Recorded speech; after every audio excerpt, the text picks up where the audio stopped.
wizards all unknown throughout the county. I know spells to clean the house and to carry water too, to make things grow and learn to share the bounty. To make things grow and learn to share the bounty. In a little town far from the sea, there was a young boy called Magnus. Magnus was a wizard. Everyone knew he was a wizard because his grandfather was a wizard. And his grandfather's grandfather. And his grandfather's grandfather before that. But never his father, grandfather's father. They'd always skipped a generation. But Magnus was very proud of being a wizard, and he had one spell. He loved to get all his friends to the creek behind his parents' house where he would do his one spell. He would take a leaf and drop it into the creek and say, "Be a boat." And that little leaf would grow a prow and a stern and sometimes oars or a sail and would bob around in the creek until he said the next magic word, wind. And then a wind would come up and blow that little boat around and around in circles until he said the final word, waves. And then that patch of creek would become a wild ocean and toss the boat up and down, back and forth, and all the way out to sea. It was a very good spell. Everyone agreed, but even Magnus had to admit that a real wizard should probably know more than one. And so his cousin Nico came to teach him magic. And Nico stayed with Magnus and his parents and taught Magnus all kinds of little spells for cleaning the house and carrying water and helping things grow. But the longer Nico stayed in the town, the more something strange seemed to happen to everyone else. Everyone stopped talking to each other. They stopped looking at each other. Even Magnus's own parents just sat at opposite ends of the house, looking out the window and sighing. My village is not much to see, some 420 families, living life and loving all this war. And then one day I looked around and no one could make a sound, and suddenly the laughter was all gone. Suddenly the laughter was all gone.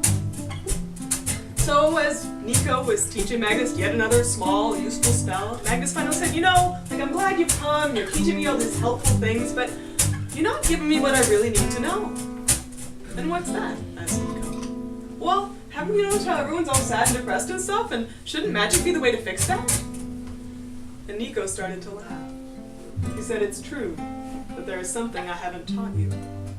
And the secret is this: magic doesn't come from nothing. Some wizards get their powers by doing good deeds, and others by going mad in the desert, and I get my power from breaking hearts. I'll show you. He took Magnus to the window, and they watched as one of the last cheerful people in the town, one of the girls from the dairy, was walking along, swinging her bucket, enjoying the day, singing along, and Nico showed Magnus the word and the gesture for breaking hearts. And in that moment, her arm dropped, her head dropped, slumped along. And Nico turned to Magnus so proud of showing him what he'd done, and Magnus found himself getting very tall and very cold and very still. And he said, magic is a terrible thing and I want no part of it. And he left. He left the house. He left the town. He went as far as he'd ever gone, which wasn't that far because he was young and his parents didn't want him to go far. At the very edge of the forest there was an old abandoned farmhouse, and Magnus decided that that is where he would live. And he would make a life, and he would not use magic. Now the place was a mess. All kinds of things had blown in and grown in and died there over the years. And so he was scrubbing and scraping and sweeping. And all the while he knew those little spells that would just have it done in an instant, but he wouldn't use them. The only bucket he could find had a hole in the bottom, and so when he went down to the creek to get water, it would all drain out the bottom. So he had to go really fast so it didn't all drain out, but if he went too fast, it would slop out the top because he was moving too fast, and so he went up and down, back and forth, slopping and draining, until the whole path was a sea of mud. And he knew there was a little spell that would just carry the water for him, but he wouldn't use it. Magic is a dreadful thing. I want no part in all of this. I need to find a better place to try and get things straight. I'll scrub the floor on bended knee. I'll plant the corn and grow from seed. If only I could find a way to mend those hearts that ache. He found a barrel of parched corn in the barn, and he planted it, and he waited, and waited. Just when he was actually starting to think about maybe using his little bit of magic to get those shoots popping out of the ground, he didn't need to. The corn grew. It grew tall, it grew green, and it was the only thing that grew in the whole town that summer because the rest of the broken-hearted village was without love, and without love, nothing can grow. But Magnus's corn grew so high and so wide and so thick that there was no space between the corn stalks. The only way to harvest was to wait till everything was ripe and then tear out the whole stalks and make his way into the field. But the day came when he thought enough of the corn was ripe, that it was time. So he put a basket over his shoulder and walked up to the cornfield and picked the first ear of corn. And as he did, the corn stalks shuffled aside. Suddenly there was just a little bit of room to step in and reach a few more. And then the corn stalks moved again and opened again and moved a few more. And so the corn led him around and around the field until he came to the very center. And in the center of the field was a small pool of water. Now Magnus was so thirsty, he'd been harvesting all morning. He leaned down to drink, and as he did, a leaf fell from his basket into the water.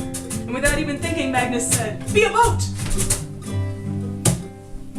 He couldn't leave a spell half done is much more dangerous than a spell done completely. He had to finish the spell.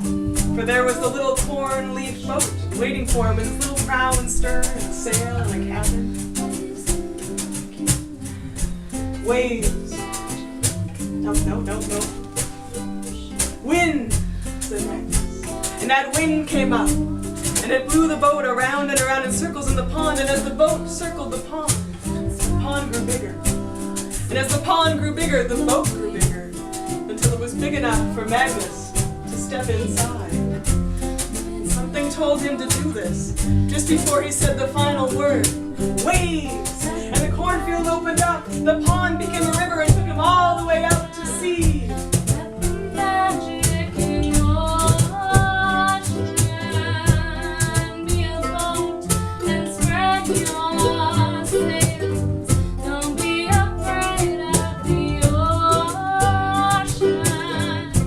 Wind will blow you, waves will rock you, and let the magic in your ocean.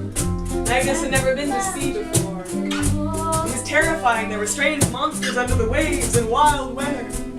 But the corn spoke to him, and it told him they would come back with what they needed for the town. And so on they sailed until the boat bumped up against the shore of an island, which was mostly a great black mountain. This, said the corn, is the mountain of sleep, and sleep is a good cure for a broken heart. So gather the stones and bring them back. But Magnus began to climb the mountain. He'd emptied the basket on the boat. He began climbing. But as he got closer to the top of the mountain, he heard a voice. There was someone on top of the mountain, someone going, "Woe is me, and what have I done, and what will I do now?" And it sounded a lot like his cousin Nico.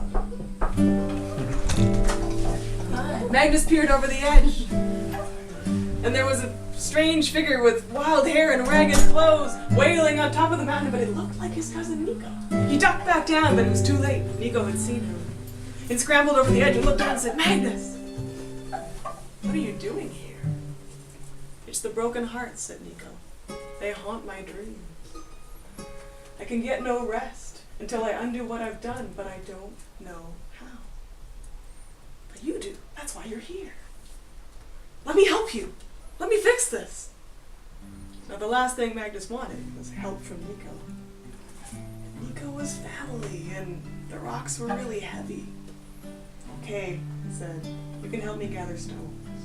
"I can do that," said Nico. "I'm the best stone gatherer there ever was." And he scrambled around and filled his shirt with rocks, but they were so heavy they fell through, and so he filled his arms with rocks. And together they slid down the mountain, loaded up the boat, and sailed all the way home. Just in time for the harvest festival. Every year the town would gather together and have a huge bonfire and bring their first harvest and have a huge feast and laugh and sing and dance all night. But this year there was no harvest, so no bonfire, no laughter, no singing, no dancing. So Magnus and Nico set the bonfire. And they laid the stones from the mountain of sleep all around it, and they put the corn on the stones. And as the stones heated from the fire, they cooked the corn, and the smell of it began to waft through the town. And one by one, pale, hungry faces appeared in the windows, and then the doorways, and then the edge of the square. And Magnus invited them all to come and sit and eat. And so the whole town gathered around like they always had. And eating turned to talking, and talking to laughing, and laughing to singing, and singing to dancing, and soon it was the same harvest festival it always was. And then, almost in one moment, everyone fell asleep, right there in the square. And as they slept, the corn mended their hearts, for good food with good friends can do that too. And as they slept, Nico took the boat and sailed far away in search of a new source of magic. And as they slept, Magnus walked from farm to farm, field to field, and garden to garden, whispering into the ground, for there was still time to ask the plants to grow.